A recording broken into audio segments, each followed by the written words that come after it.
This guy does not understand how I feel right here.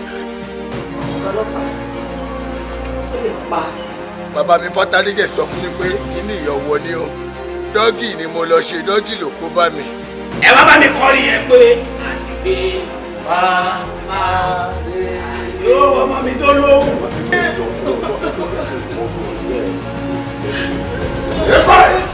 Quiet! Orin tó ti kọ́ tán torí kò lè kọ́. Faro!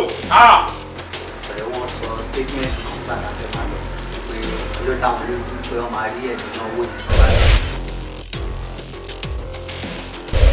Ẹjọ́ ikú ìlú máa dá fún mi. Ẹjọ́ ikú. Ẹ wá, na everyday we dey use gun.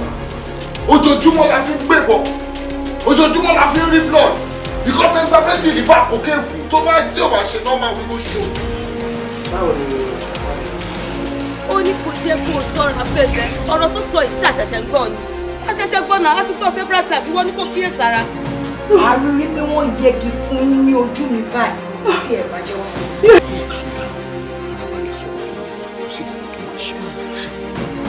Boss, àwọn onígàs ti fọ́pọ̀ fún ara yàn bọ́ ṣe.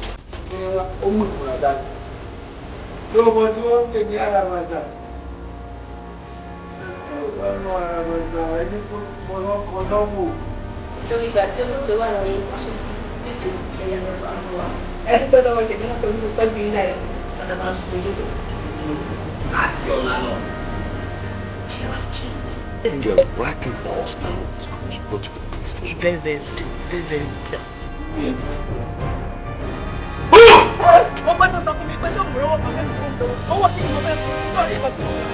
Mo ibi tó mọ ní wà mo tó kidnap tó jí mo mọ ibi tó kidnap tó jí sí but ìtàkọ̀ wáyé àwọn sí ìdílé àwọn méjèèjì tó mi ò bí àwọn tó jí èèyàn lè máa ṣòwò.